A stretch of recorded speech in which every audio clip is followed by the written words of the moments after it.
الحمد لله رب العالمين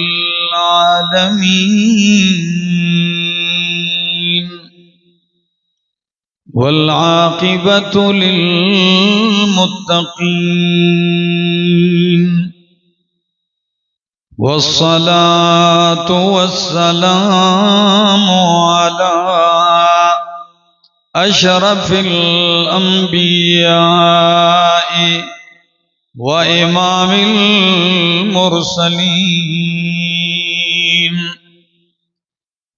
وعلى آله وأصحابه وأهل بيته أجمعين. أما بعد فأعوذ بالله من الشيطان الرجيم. بسم الله الرحمن الرحيم. إن الذي فرض عليك القرآن لرادك إلى معاد قل ربي أعلم من جاء بالهدى ومن هو في ضلال مبين. وقال تعالى لا أقسم بهذا البلد وأنت حل بهذا البلد. وقال تعالى يا أيها الرسول بلغ ما أنزل إليك من ربك وإن لم تفعل فما بلغت رسالته والله يعصمك من الناس. وقال النبي صلى الله تعالى عليه وسلم بلغوا عني ولو آية. سبحان ربك رب العزة عما يصفون وسلام على المرسلين والحمد لله رب العالمين. یا الہی روز و شب توفیق احسان دے مجھے، خوف اپنا ظاہر و باطن میں یکساں دے مجھے، حب سنت یا الہی حب قرآن دے مجھے، نعمت دارین یعنی نور ایمان دے مجھے، کام میرا زندگی بر خدمت قرآن ہو، کام میرا زندگی بر خدمت قرآن ہو، فہم قرآن دے الہی نور عرفان دے مجھے۔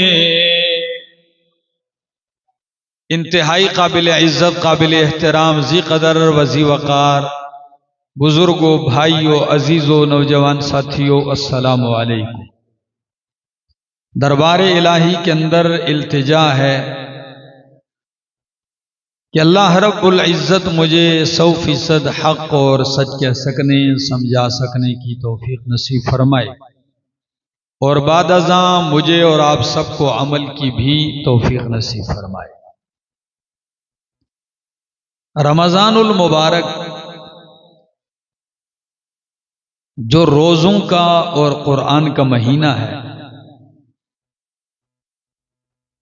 رواں دواں ہے، آخری عشرے میں ہم داخل ہیں،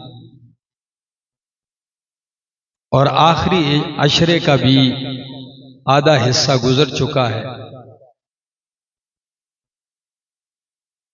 یقیناً یہ مہینہ قرآن سے نسبت رکھتا ہے کہ اللہ رب العزت نے اس مہینے کو قرآن کی وجہ سے ایک بہت بڑا شرف عطا فرمایا ہے۔ آپ نے قرآن کریم کی سورت پہ بارہا نظر دوڑائی ہوگی، انا انزلناہ فی لیلۃ القدر، کہ ہم نے قرآن کو لیلۃ القدر میں اتارا ہے۔ قدر کے کئی معانی ہیں، ایک معنی اس کا ہے تقدیر کی رات۔ یہی وہ رات ہے جس میں سال بھر کے فیصلے ہو جاتے ہیں، اس لیے اسے لیلۃ القدر کہتے ہیں۔ قدر کا ایک دوسرا معنی ہوتا ہے احترام، تعظیم۔ یہ ہماری اور آپ کی بولی میں عام استعمال ہوتا ہے لفظ فلاں نے میری بڑی قدر کی ہے، یا فلاں نے ناقدری کی، یعنی احترام نہیں کیا۔ اللہ رب العزت فرماتے ہیں قرآن جس رات میں آیا ہے یہ رات بڑے ہی قدر والی ہے، بڑے ہی احترام والی ہے اللہ کے ہاں۔ اللہ کتنی قدر ہے اس رات کی آپ کے ہاں، یہ کتنے احترام اور عظمت والی ہے۔ فرمایا قرآن کی وجہ سے اتنے احترام والی ہے کہ رات ایک ہے اور بہتر 1000 مہینوں سے۔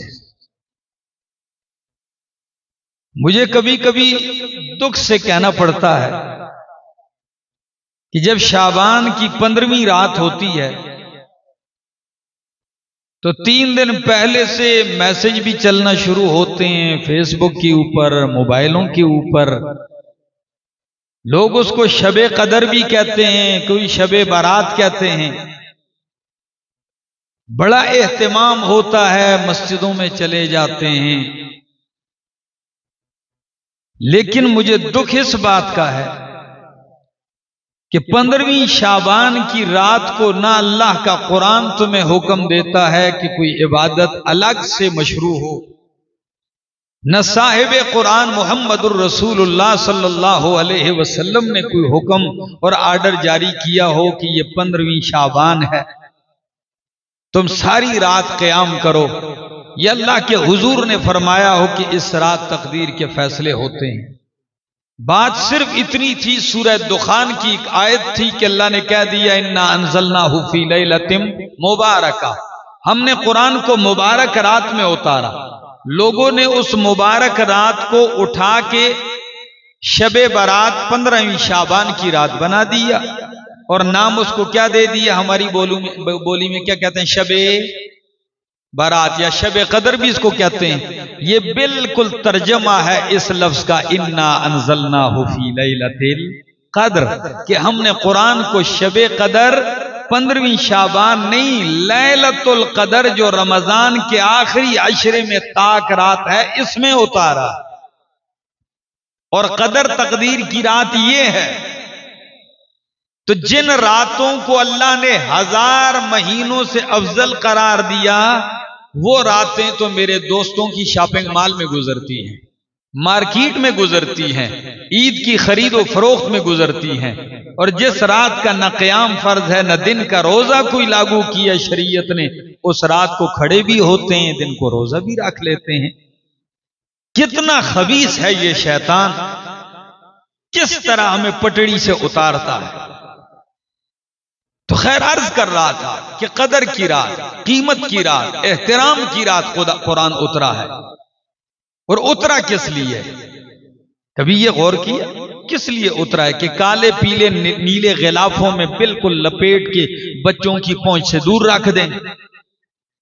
جی یہ اس لیے اترا ہے کہ ہم اس سے کھول کے تعویذوں کا کاروبار شروع کر دیں۔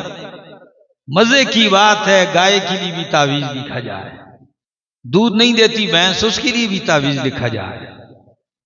سوچنے کی بات ہے کس معاملے میں ہم پھنسے ہوئے ہیں، ہم کہاں جا رہے ہیں۔ آؤ قرآن اس لیے اترا ہے کہ لوگ اس سے ہدایت پائیں۔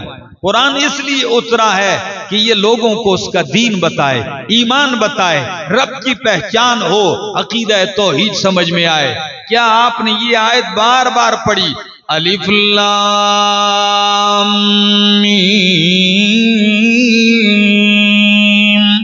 ذالک الکتاب لا ریب فیہ ھدی للمتقین۔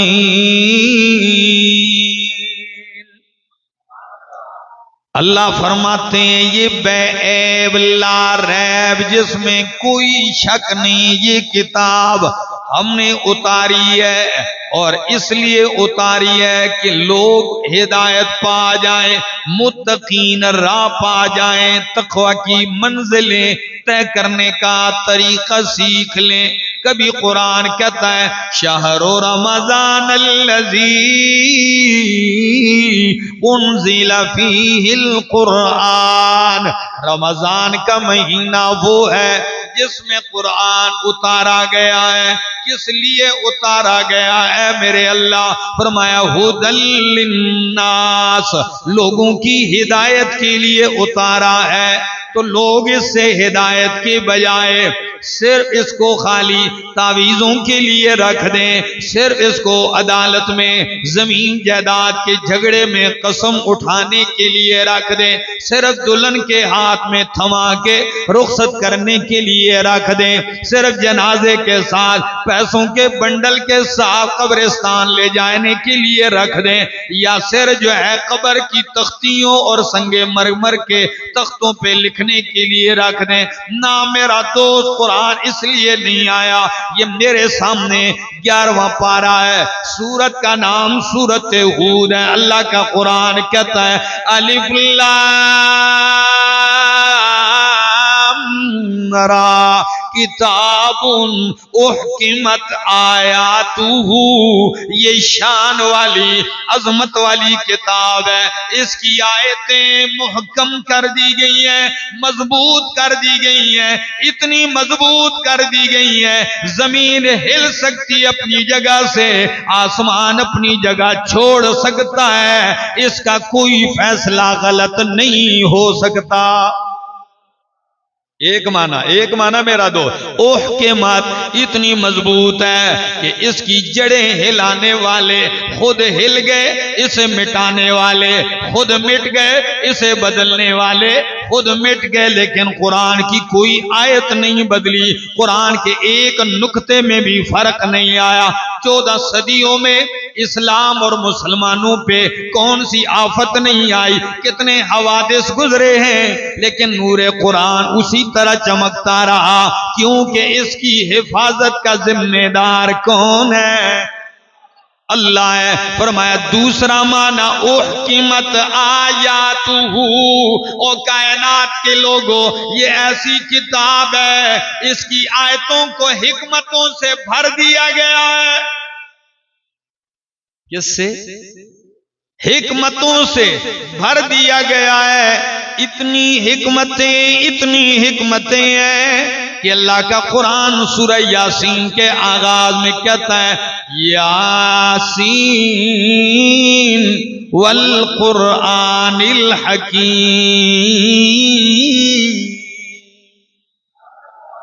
والقرآن الحکیم، حکمتوں والے قرآن کی قسم ہے میرا پیغمبر کہ انک لمن المرسلین، تو رسولوں میں سے ہے، تو حکمتوں سے بھر دی گئی ہیں۔ ہری پور والوں ایک جملہ کہنا چاہتا ہوں، سمجھ میں آ جائے تو وہ بہت ہی اچھی بات ہے۔ فرمایا حکمتوں سے بھر دی گئی ہیں، مضبوط کر دی گئی ہیں۔ پھر کیا ہوا؟ ثم فصلت من لدن حکیم خبیر، پھر اس حکیم اور خبیر ذات کی طرف سے اس کی آیتوں کی تفصیل بھی کر دی گئی ہے۔ کتنی مزے کی بات ہے، اللہ اکبر، مزہ آئے گا۔ فرمایا تفصیل کر دی گئی ہے اس کی آیتوں کی، من لدن حکیم خبیر، حکیم اور خبیر ذات کی طرف سے۔ مجھے 2-3 دن شاید ہو گئے ہوں گے، کینیڈا کی ایک خاتون نے فون کیا، کہنے لگی کہ میں نے آپ کا بیان سنا ہے، سورہ علم نشرح کی تفسیر کہتی یہ چیز ہماری سمجھ میں پہلے نہیں آتی تھی کہ آپ قرآن پڑھتے تھے، کہتے ہیں فلاں آیت نکالو، یہی آیت آپ کہتے ہیں 12واں پارہ نکالو، کبھی کہتے ہیں 13واں پارہ، کہتے ہیں کچھ وقت سننے کے بعد خوب سمجھ میں آنے لگا کہ قرآن اپنی باتوں کی خود تفسیر کرتا ہے، قرآن اپنی باتوں کی خود تفسیر کرتا ہے۔ ایک جگہ اگر بات مختصر کر دی تو عالم قرآن آپ کو دوسری آیت نکال کے اس کے ساتھ جوڑے گا، کہے گا کہ اس آیت کی تفسیر اس آیت میں، اور یہ تفسیر کا پہلا درجہ ہے، پہلا مرتبہ ہے کہ قرآن کی تفسیر خود قرآن سے کی جائے، پھر دوسرا درجہ کہ قرآن کی تفسیر صاحب قرآن محمد الرسول اللہ صلی اللہ علیہ وسلم کے فرمان سے کی جائے، پھر تیسرا درجہ کہ قرآن کی تفسیر صحابہ سے کی جائے، چوتھا درجہ تابعین تبع تابعین سے کی جائے۔ تو فرمایا ثم فصلت من لدن حکیم خبیر، پھر قرآن کی تفصیل کی گئی ہے حکیم اور خبیر ذات کی طرف سے۔ اے میرے اللہ، مسجد نمرہ میں آنے والے لوگ پوچھنا چاہتے ہیں کہ قرآن کی کیا تفصیل کی گئی ہے تیری طرف سے، وہ کون سی تفصیل ہے جو تو نے قرآن کی اپنی طرف سے کی ہے، پتہ تو چلے۔ فرمایا وہ تفصیل یہ ہے اللہ تعبدوا الا اللہ، وہ یہ ہے تفصیل اللہ تعبدوا الا اللہ، کہ بندگی نہ کرو مگر کس کی؟ اللہ ہی کی عبادت کرو۔ سارا قرآن اللہ کی توحید کی تفصیل کرتا ہے، تو قرآن تو اس مقصد کے لیے آیا تھا، یہ مقصد تو ہم نے کبھی سیکھا ہی نہیں ہے، اس کے تو ہم قریب سے بھی نہیں گزرتے، اور ہم زور دیا ہے 3 دن میں قرآن ختم، 2 دن میں قرآن ختم، شبینہ شروع ہے، ٹھیک ہے نا۔ رات کو ایک ویڈیو دیکھی میں نے تو کانوں کو ہاتھ لگا، میں نے کہا یار یہ قرآن کے ساتھ ظلم ہے۔ میرے خیال 160 کی سپیڈ سے قاری صاحب جا رہا تھا، ٹھیک ہے نا، اور ایسے شونکار نکل رہی ہے نا، نہ اس کو پتا ہے میں کیا پڑھ رہا ہوں نہ پیچھے، ٹھیک ہے نا، اور بس تھوڑے وقفے کے بعد جا کے ایسے ایک جھٹکا لیتا ہے، پھر پیچھے آتا ہے، پھر شروع ہوتا ہے۔ یہ کیا ہے؟ وہ میرا دوست یہ کیا ہے؟ کس جہان میں رہتے ہو؟ کون سی دین کی باتیں کرتے ہو؟ نہیں، اللہ اپنے پاک پیغمبر صلی اللہ علیہ وسلم سے پتہ کیا کہتے ہیں؟ حالانکہ آپ تیز بھی پڑھ سکتے تھے، کیونکہ سورہ مزمل دیکھو رات کو کہا ہے، آپ تنہائی میں کھڑے ہو کے جب میرا پیغمبر قرآن پڑھے تو کیسے؟ رتل القرآن ترتیلا، تو قاری اس آیت سے بھی گزرتا ہے کہ نہیں رمضان والا؟ رتل القرآن ترتیلا کیا معنی ہے؟ میرا پاک پیغمبر ٹھہر ٹھہر کے قرآن پڑھتا جا، ایسے ٹھہر ٹھہر کے کہ معنی مفہوم آیتیں اور وقف کا پتہ چل جائے، ایک ایک آیت کی سمجھ آتی جائے، ٹھہر ٹھہر کے۔ تو ٹھہر ٹھہر کے تو ہم نے سارا کچھ چھوڑ دیا اور ایسے سپیڈ لگائی ہوئی ہے کہ کوئی نہیں یعلمون کا پتہ چلتا ہے، اللہ اکبر نیچے، ٹھیک ہے نا۔ پھر رکوع سے بھی سارے اتنی تیزی سے کہ ٹوپی اور پگڑی پیچھے گر جائے۔ آؤ میرا دوست، قرآن آیا شان والی کتاب ہے، اللہ کے پاک پیغمبر صلی اللہ تعالی علیہ وسلم 1400 سال پہلے جب آپ پہ قرآن اترا تو اللہ نے کیا فرمایا؟ ان الذی فرض علیک القرآن لرادک الی معاد، میرا پاک پیغمبر جس ذات نے آپ پہ قرآن فرض کر دیا ہے، یہ لفظ سمجھ میں آ رہا ہے؟ سورۃ القصص ہے، اور آیت نمبر ہے 85. اللہ کا قرآن کہتا ہے ان الذی فرض علیک القرآن، بے شک وہ ذات جس نے آپ پر قرآن فرض کر دیا ہے، فرض علیک القرآن لرادک الی معاد. یہ میرے سامنے 20واں پارہ ہے، سورت کا نام سورت القصص ہے. فرمایا ان الذی فرض علیک القرآن، بے شک وہ ذات جس نے آپ پر قرآن فرض کر دیا ہے. تو قرآن کی تبلیغ، قرآن کی دعوت، قرآن کا پہنچانا، قرآن کا مشن چلانا، قرآن بیان کرنا، یہ میرے پاک پیغمبر پہ فرض کیا گیا تھا. یہ قرآن کہتا ہے. ادھر یہ فرمایا فرض علیک القرآن، یہ میرے سامنے دوسرا مقام ہے، 19واں پارہ ہے اور سورت کا نام ہے سورت نور. پڑھنے لگا ہوں بالکل آغاز سے. قرآن کہتا ہے سورۃ انزلناہا، سورۃ انزلناہا وفرضناہا. سورہ نور کی پہلی آیت سورۃ انزلناہا وفرضناہا. یہ سورت ہے، ہم نے اس کو اتارا ہے. وفرضناہا، اس کے احکام، اس کا پہنچانا ہم نے کیا کر دیا ہے؟ فرض کر دیا ہے. تیسرا مقام پڑھنے لگا ہوں سورت مائدہ آیت نمبر 66. قرآن کیا کہتا ہے؟ فرمایا یا ایھا الرسول بلغ ما انزل الیک من ربک. میرا پیغمبر، یا ایھا الرسول، یہ میرے سامنے سورت کا نام سورت المائدہ 6واں پارہ ہے. فرمایا آیت نمبر 66 ہے 67. اے میرا رسول بلغ، پہنچا، کیا کر؟ پہنچا، تبلیغ کر. کس کی؟ ما انزل الیک من ربک، اس چیز کی جو آپ کی طرف اتاری گئی ہے آپ کے رب کی طرف سے. یا اللہ، یہ پہنچانا کتنی اہمیت رکھتا ہے، کتنا ضروری ہے. فرمایا وَإِن لَّمْ تَفْعَلْ فَمَا بَلَّغْتَ رِسَالَتَهُ. اتنا اہم ہے، اگر یہ قرآن نہیں پہنچایا تو سمجھ لیجئے میرا پیغام نہیں پہنچایا. وَإِن لَّمْ تَفْعَلْ فَمَا بَلَّغْتَ رِسَالَتَهُ. یا اللہ، یہ کوئی آسان کام تو نہیں ہے، کیونکہ شرک کی بستی میں جہاں 360 کو پوجا جاتا ہو، جہاں کعبۃ اللہ میں ود سوا یغوث یعوق یعوق نصر لات منات عزا و حبل مطاف میں ملتزم پہ اور کعبہ کے اندر بھی ہر طرف بتی بت نصب ہے.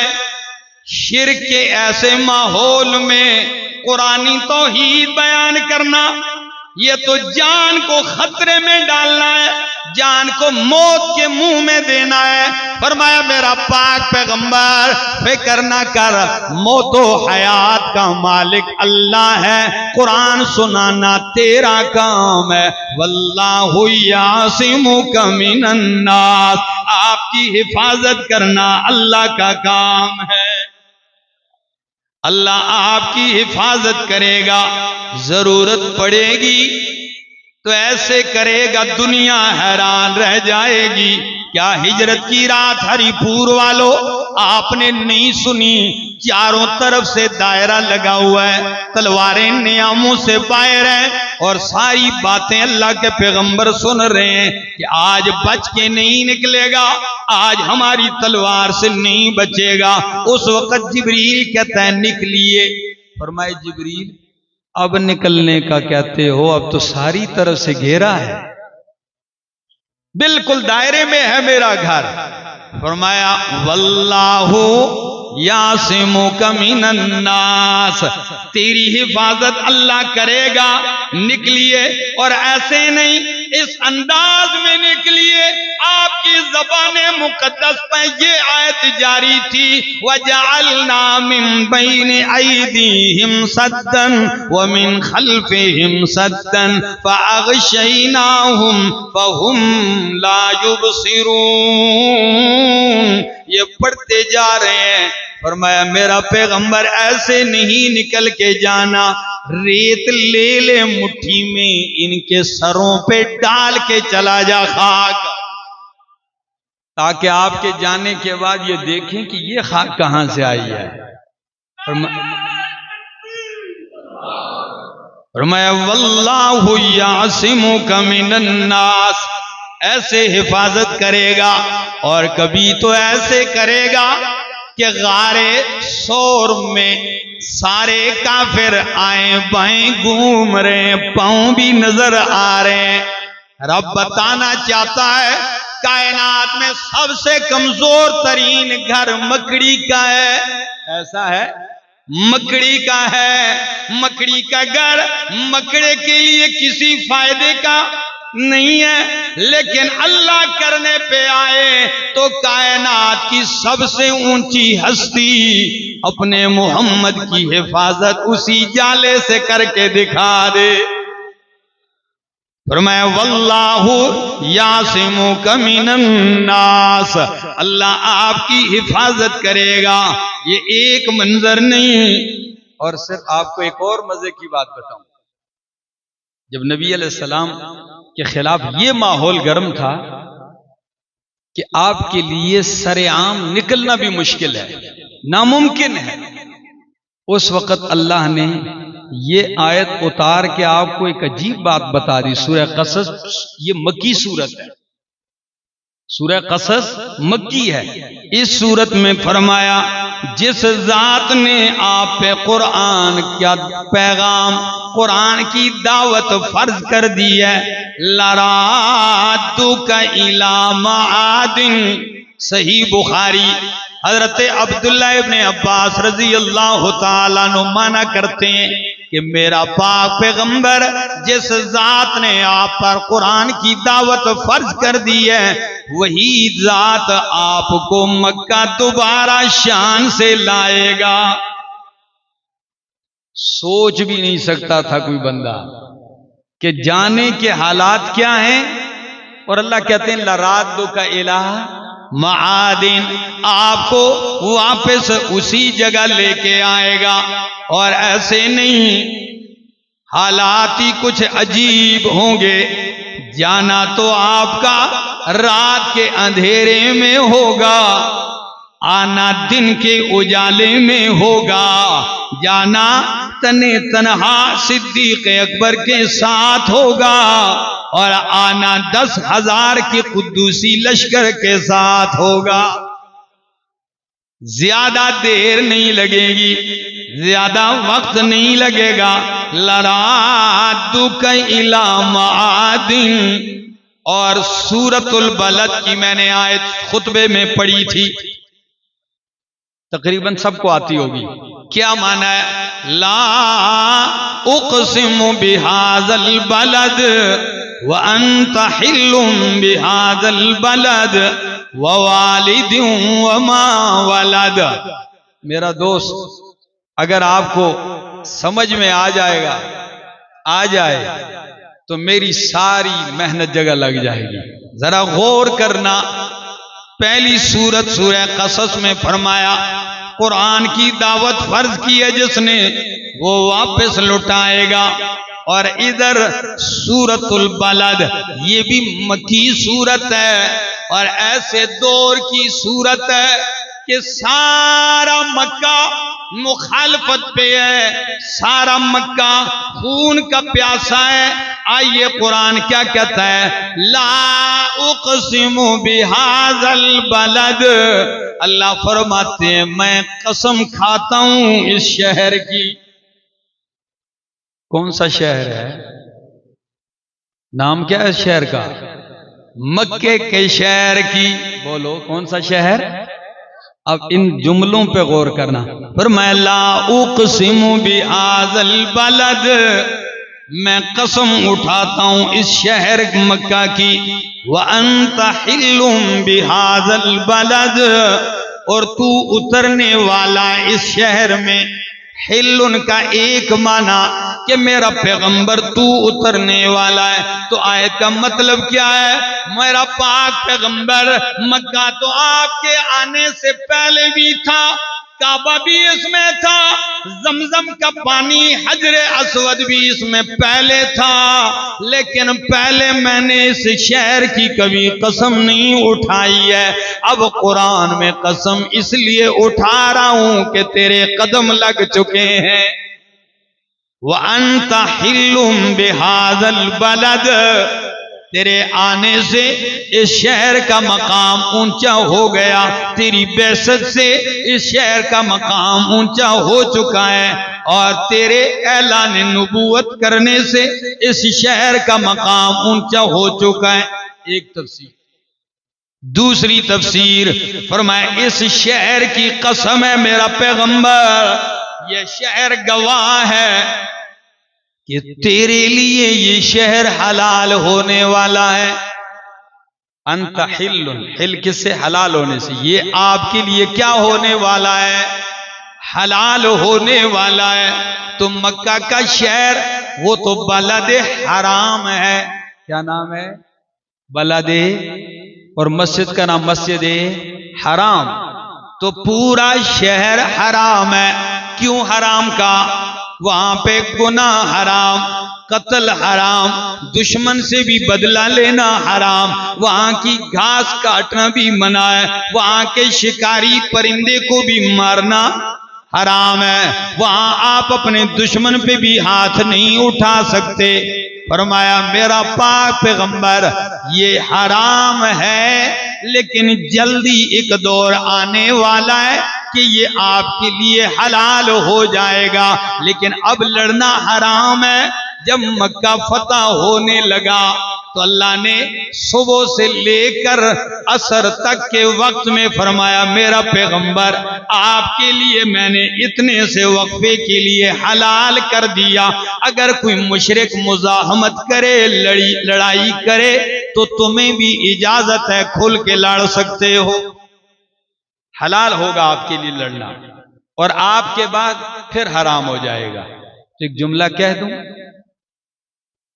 دیکھیے یہ جس وقت آیت اتر رہی تھی اس وقت تو آپ پہ پتھروں کی بارش برس رہی تھی، یہ کس کی سوچ میں تھا؟